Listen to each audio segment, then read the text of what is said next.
So, after being hurt and going through breakups and going through toxic relationships, going through that phase of on again, off again, coming to realization of dealing with the narcissist and dealing with this person that wasn't good for your mental health, and you taking accountability, because a part of that is saying, you know what, I played a role too. I take ownership of my position in this situation, whatever it may be. You can get on social media and that can add fuel to the fire. It can get you to thinking that, okay, I'm justified in just cutting off, this person and cutting off anybody I come in contact. The first thing that I see that they do that I don't like, and this can be a slippery slope, because sometimes God sends us people in our lives to assist us and to be a mirror to us for us to grow. And so I had to address that within myself and say, you know what? It's not about cutting people off all the time. Some situations don't require you to cut somebody off. Sometimes it requires you to cut back, to take a moment for yourself and give that connection some space. Sometimes relationships require you to communicate better, to humble yourself, or to, put your pride to the side and simply have a healthy conversation. But it really just depends on the circumstances. And the realization that I came into is that, even though we're humans having a human experience, we're spirits having a human experience, whatever the case may be, this isn't real, it's real right now, and when you have someone that's in your family, a parent, a sibling, or, somebody that's close to you, and you're at odds with that person, at the end of the day, nobody wants to go to somebody's funeral. Nobody wants to have to bury someone with harboring certain emotions, and I'm not saying like every situation is the same. Some people will be at peace. Sometimes in certain situations, burying someone actually brings them peace of mind, because they have a relief from whatever toxicity it was that they experienced. But in some cases, there are times where you realize, okay, damn, I could have did this better. Damn, was it really worth us not talking at all? Was that cutoff necessary? Was it possible for us to come to a healthy understanding? And once that person is no longer here, you don't have that opportunity to do that anymore.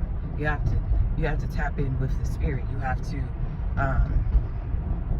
connect on the other side. You have to get a medium, if you're not able to do that, whatever the case may be. But it's still not going to be the same as that person being right here in the physical with you, and you being able to do that right now.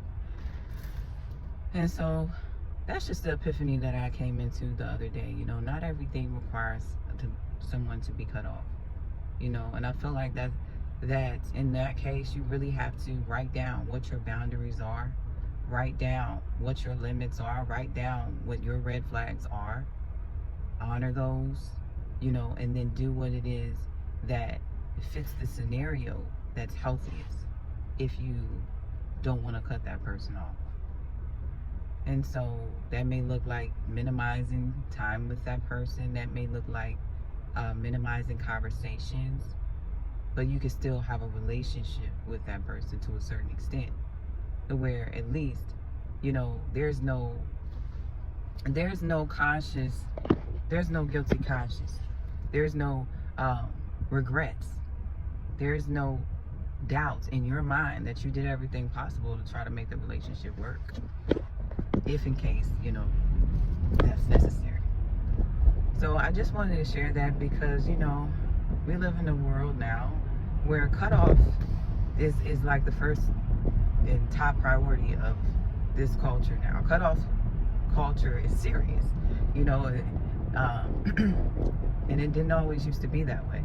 We used to be able to talk things out with one another. And if there was an issue, you would fight with that person, you would throw hands. Now people are quick to go to guns. Now people are quick to use weapons to solve their problems, and things are just different.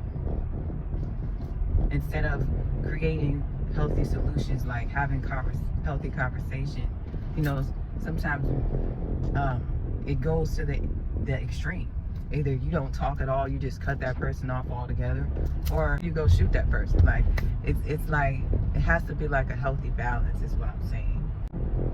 I think that, you know, it's so necessary to be able to be honest with ourselves and evaluate a situation and say, what was my role? What can I do better? If I can, am I willing to work on that? You know, and is this relationship truly worth salvaging? You know, is it necessary to cut this person off altogether, or am I just convinced of that because that's what social media says, or because that's the thing, you know, to do? When sometimes it's just life is just challenging you. The situation is just challenging you to grow. And so I think that that's something also to be considered. All right.